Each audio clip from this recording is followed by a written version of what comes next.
السلام عليكم ورحمة الله وبركاته. أهلا بيكم يا حبايبي، وحشتوني كتير. أنا عارفة إن أنا بقالي كتير ما نزلتش أي فيديوهات، والنهاردة قررت أنزل فيديو جميل قوي. جبت نص كيلو من اللحمة وشوحتهم في ملح وفلفل وبهارات لحمة وزبدة، وضفت عليهم شوية من المية كده لحد لما دخلوا في السوا. بعد كده نشلتهم من الحلة، وقررت إن أنا أنزل في الصوص بتاع اللحمة ده شوية من الرز المنقوع المغسول، عشان اشوحهم فيه كده واعملهم رز معمر، وادفس فيه اللحمه المتشوحه بتاعتنا كده.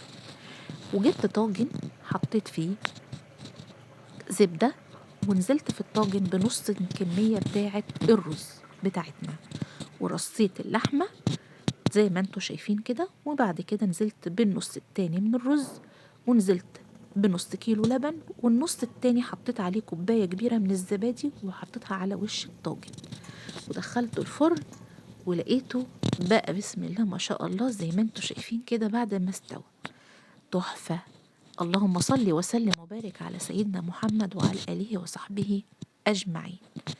عجبني قوي الطاجن، وعلشان كده قررت ان انا انزله لكم عشان تستفيدوا. شايفين الطبقة الكريمي دي اللي فوق الوش؟ دي نتيجة كوباية الزبادي الكبيرة اللي انا ضفتها عليه.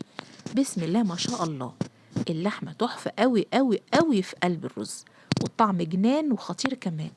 لو عجبكم الفيديو بتاعي لازم تعملوا الوصفة دي وتقولوا لي في الكومنتات ايه رأيكم في طعمها. قبل كده عملت لكم الوصفة دي وكنت دفسلكم فيها صدور من الفراخ. المرة دي عملت لحمة، وممكن نعمل كمان حمام او بط على حسب رغبتكم. بس عايزة اقول لكم الطعم بصراحة مش هتبطلوا ان انتوا تقدموه ولا تعملوه. تحفة، طعم وريحة وشكل كمان جميل جدا. لو عجبكم الفيديو بتاعي ما تنسوش تشيروا لي الفيديو، وتعملوا لي لايك وكومنت وسبسكرايب لكل الناس اللي اول مرة يشوفوني. انا كوكتيل ابتسام صلاح. لو عجبكم الفيديو ما تنسونيش وما تبخلوش عليا بالطلبات اللي انا طلبتها منكم، عشان انزل لكم فيديوهات حلوة كتير. انا عايزة منكم اي حاجة تحبوها تقولوها لي وانا هنفذها لكم ان شاء الله. اي فيديوهات جديدة، اي اختراعات نفسكم تشوفوني بعملها لكم وبقدمها لكم، انا تحت امركم علشان انتوا حبايبي.